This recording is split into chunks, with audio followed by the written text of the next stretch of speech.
Hey guys, what's up? It's Finch. I'm back. I'm bringing you guys a tournament game. I haven't been doing this as much lately. In part because I haven't been uploading at all for a couple months, but in part because I just want to try with my new channel and bring more, tiering, informative live stuff rather than just bland tournament game narrations. As I feel like those didn't necessarily garner as much interest. Of course, I still want to bring some, but this one's a special case because it showcases a really unique, fun strategy that I thought would A, get a lot of clicks because duh, I'm trying to build my channel back, and B, it just would be really interesting and funny for a lot of people. Um, Obviously, clickbaiting is part of YouTube, but like the content, the underlying strategy here is really what is most important to highlight. Do pardon me, I'm actually recording this from my car at lunch. I've been a little busy the last couple nights. I meant to try and get this video up a day or two sooner. This game actually happened on October 30th. I'm recording this right now on the 2nd of November. It's around noon, so let's go ahead and get into the game. These two players probably aren't strangers to you if you're familiar with Maga tournaments, but in case you're not, more casually involved or involved in the PS side, for example, Lope Kicks is one of the best players of Generation 7, 8, OU, RU, lower tiers in general. He's really done it all. Really, they're a great player. Dragon is just one of the better players of all time, probably top 10, 15, 20 all-time player, probably 10 or 15, honestly. He's played well in GSC, Black White, DPP, ADV, RBY, all the way up to the Fairy Gens and so on and so forth. And he's done pretty well here too. They start playing. It's not a very meaningful game for Lopney Kicks. His team, unfortunately, is already eliminated. It's a team tournament, not an individual tournament. But it is worth noting that these two, they're very formidable opponents. They're very capable players, basically what I'm trying to say. So he's like the best of the best, or close to it, And Dragon's team, I believe, still has more of a chance. But I think they already lost a week. The week was decided, basically. So Lopney Kicks brought 3 ghost types. Wasapulan, Poltergeist, and Dragapult. Poltergeist is actually seeing a decent amount of usage in like high-level officials lately, which is really cool because it's not something you really see much in OU. So that's been dope. But just seeing them all together, you're like, oh damn, mostly double Dragon with the Dragapult and the Como. It's just a really kind of ratchet, crazy Hellfire type of offensive team. You know what I mean? On the flip side, M Dragon, bring more standard team. Totally cool with that. A lot of strong Pokemon. I quite like the team actually. It's a good team. It covers all the bases. So yeah, let's go ahead and get into the game. Right off the bat, we're going to see Garchomp lead off against a Rillaboom. Rillaboom, pretty favored here, Grassy Train favors it, and not too much Garchomp. Swords Dance here, Tornadus normally scares it out, but if it's a bulky, it might be able to live Hurricane. Given the Heat Wave damage, it probably does live Hurricane, so he's going to go for a knock, and now Grassy Glide would kill him Dragon, so he switched out to the Heatran, predicting that, and low opening kicks, predicts that, gets that super power off, big kill right off the bat, but this, we're just getting started. That's a sick prediction, but that alone isn't worth making a video.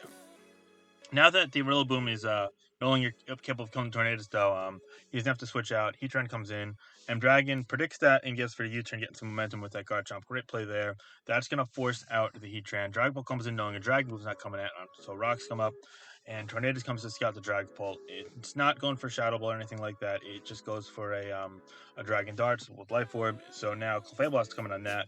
Opening Kicks predicts that and goes to Heatran. Great play again. Heatran now gets rocks up. Just another great play. And now Poltergeist comes in. Kind of as fodder.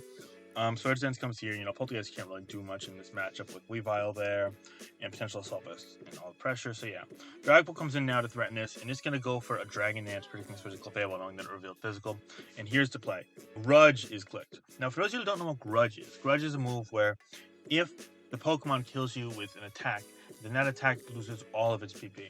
So, for example, a Clefable clicking Moonblast into Dragapult can kill the Dragapult since it's super effective and it's only at 78%. Absolutely. However, as you'll see in the battle chat, well, you won't see in the battle chat, but as I'll explain, it says the opposing Clefable's Moonblast lost all of its PP due to the Grudge! Exclamation point. So, Moonblast is no more. You scroll over Clef here, 0 out of 24 Moonblast. None. 0. Zilch. Nada. Zippity-doo. And that wouldn't be a huge deal. Except when you need Moonblast from Clefable to beat or check or counter or stop in some capacity a threat on an opposing team. And you're only using Grudge if that is the case. And now enter Como-O. 4 times Fairy Week.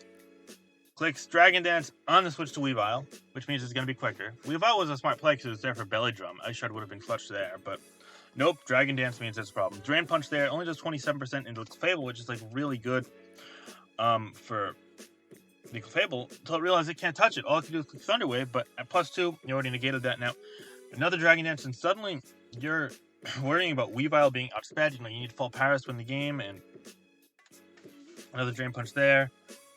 And the Clef can't do anything. Rotom Wash comes in here now on what I imagine would be another Dragon Dance, and now this is for sure quicker than the Weavile too. So now you're gonna need a lot of paras, specifically one against the Garchomp or against a Weavile. No luck there. Weavile comes in here. Gonna need a full para here, but no, it does not full para here. And spoiler alert, it's not gonna full para against the Garchomp either. This Como is going to get, I believe, 5 kills and win the game, all thanks to Grudge Pult minimizing the Clefable, completely blanking it out of Moonblast PP. Moonblast would have easily been able to dispatch this Como. And there's no way for him Dragon to play around that either, because Clefable is really the only true switch in to a physical Dragon Pult on this team, much like many other teams. And this built-in synergy, of course, it comes with an opportunity cost, it comes with risk. You lose the option for, say, Flamethrower or Phantom Force on your Dragapult. Flamethrower great for things like Kartana and Ferrothorn, and Phantom Force great for fairy types, but when you can grudge the fairy types like that and then set up all over them with Como, if you're facing a Tapu Koko or you're facing a Clefable or a Tapu Fini, suddenly they become setup fodder. And this is just such an awesome built-in strategy here from Opening Kicks that I really wanted to highlight its effectiveness, because M-Dragon didn't really do anything fundamentally wrong. Yeah, you probably should have stayed with Clefable and clicked Thunder Wave right off the bat rather than just switching around to Weavile.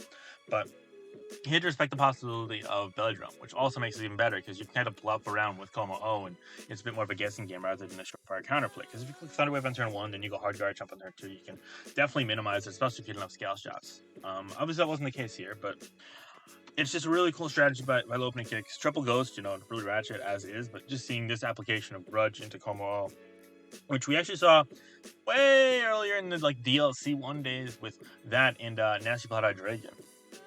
Or Specside Dragon even. Seeing it in a modern day application is just super cool. I really didn't expect that. That kind of was like an oh my god, LOL type of moment. Everyone in the chat was just popping up, going LOL in all capital letters. It was just really fun to watch. I personally enjoyed this game. I thought that a lot of you guys would enjoy it as well.